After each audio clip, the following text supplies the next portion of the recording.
Praise the lord, హల్లెలూయా. మన జీవితంలో జరిగే అనేక విషయాల నిమిత్తం మనుషుల దగ్గరికి వెళ్ళి అడుగుతూ ఉంటాం, సహాయాన్ని కోరుతూ ఉంటాం. వీరిని అడిగితే తప్పకుండా మాకు సహాయపడతారు, మాకు సపోర్ట్గా నిలబడతారు, మాకు నేనున్నాను అంటూ ధైర్యం చెప్పి చేయి పట్టి నడిపిస్తారు అని చాలామందిని గురించి మనం అనుకుంటాం, ఊహించుకుంటూ ఉంటాం, చాలా అతిశయిస్తూ ఉంటాం. అయితే మనకి అవసరం వచ్చినప్పుడు మనం సహాయం అడిగే సమయానికి వారు ఎక్కడ మనం సహాయం అడుగుతామేమో అని తప్పించుకొని వెళ్ళిపోవటం చూస్తే చాలా విచారం కలుగుతూ ఉంటుంది. ఆ విషయాలు అనేక మారులు బాధను కలిగిస్తూ ఉంటాయి.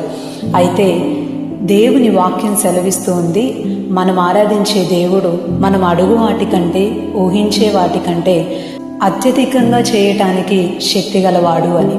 మన దేవుడు అంతగా చేయగలిగినప్పుడు, అంతగా తోడుండి సహాయపడగలిగినప్పుడు, ఇలా చేస్తాడేమో అని మనం ఊహించుకున్న దానికంటే కూడా ఎక్కువగా చేసే శక్తి కలిగిన వాడైనప్పుడు, మరి అలాంటి దేవుణ్ణి పక్కన పెట్టి సహాయపడే ఆ దేవునిని ఆశ్రయించకుండా వదిలిపెట్టి తప్పించుకొని వెళ్ళిపోయే మనుషులను అడగటం ఎంతవరకు మంచిదంటారు?